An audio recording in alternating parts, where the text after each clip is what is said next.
Stock x ray इसमें हम बात करेंगे आज एक ऐसे शेयर की जिस पर मोतीलाल ओसवाल की रिपोर्ट आई है और उनका दावा है कि ये mid cap small cap banks में सबसे बेहतरीन बैंक है। इसका नाम है फेडरल बैंक।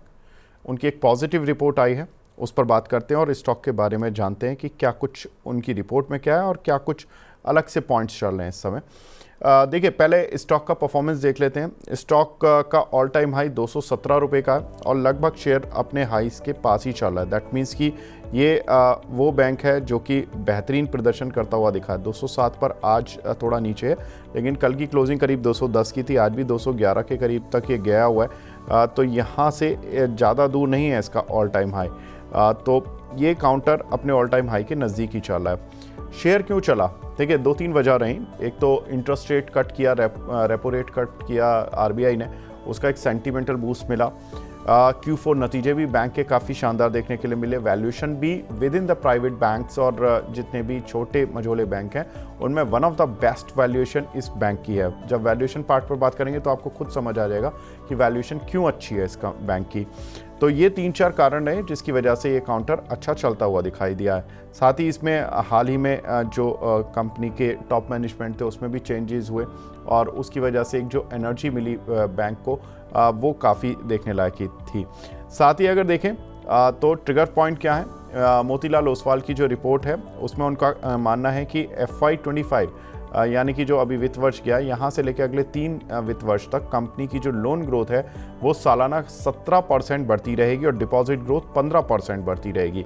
तो डिपॉजिट और लोन ग्रोथ में डबल डिजिट की ग्रोथ, वो भी ऑन द हायर साइड। तो ये एक पॉजिटिव चीज़ होती है किसी भी बैंकिंग कंपनी को जब हम देखते हैं। शॉर्ट टर्म में नेट इंटरेस्ट मार्जिन पर वो उनका मानना है कि थोड़ा सा प्रेशर देखने के लिए मिल सकता है। तो वो Q1 की कमेंट्री से क्लियर हो जाएगा कि ये कितने समय तक बैंक नेट इंटरेस्ट मार्जिन पर दबाव झेलेगा।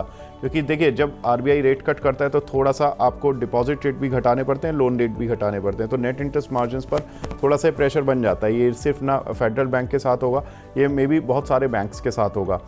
लेकिन बैंक ने जो अपनी गाइडेंस दी हुई है FY28 के लिए नेट इंटरेस्ट मार्जिन की, वो 3.5% दी हुई है कि मतलब वो इतना तो मेंटेन करके चलेंगे। 3 और उसके ऊपर के जो नेट इंटरेस्ट मार्जिन होते हैं ये बैंकिंग सेक्टर में डिसेंट नेट इंटरेस्ट मार्जिन कहलाते हैं।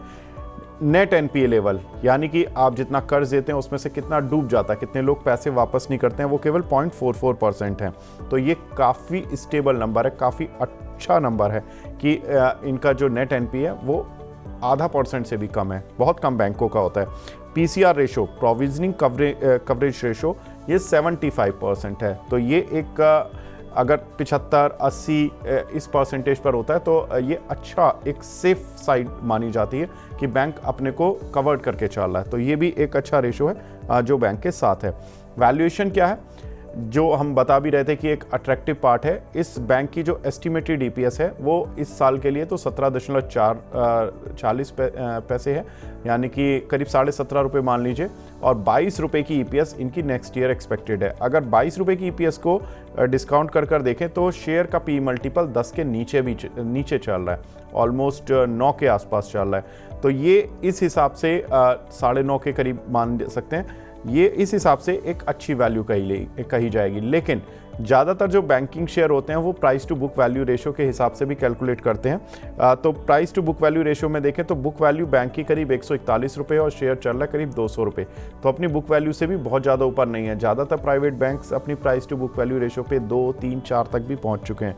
तो यहाँ से अभी भी ये काउंटर उतनी दूरी तय नहीं की है इसने। MOSL की तो राय है कि ये काउंटर बाय कर चलें, 250 रुपये का टारगेट रहेगा। लेकिन हम लवलेश सर से और पूछ लेते हैं इस बैंक के बारे में, उनकी क्या राय है। लवलेश सर, इतने सारे पॉइंट्स रहे जो कि रिपोर्ट्स के आधार पर और जो हमने भी कुछ पॉइंट्स जुटाने की कोशिश की, उनके आधार पर ये सारे पॉइंट्स हमने दर्शकों के सामने पेश कर दिए हैं। लेकिन आपकी राय भी बहुत ज़रूरी है सर, वो बता दीजिए। देखिए, आपने काफी कुछ विवेक जी बता दिया है। मेरे ख्याल से इतना विस्तार में अगर कोई निवेशक ने सुना होगा तो यहाँ पर जो विवेक जी ने बोला, फंडामेंटली उन्होंने पूरा मेरे ख्याल से बैंक खोल कर बोला। दूसरा, इसमें एक लर्निंग ये भी हो सकती है कि जब हम छोटे और मझोले बैंक्स की बात करते हैं तो क्यों हमको यस बैंक के जैसे शेयर्स अवॉइड करने चाहिए और फेडरल बैंक जैसे शेयर्स जो परफॉर्म कर रहे हैं उनको नजर रखना चाहिए।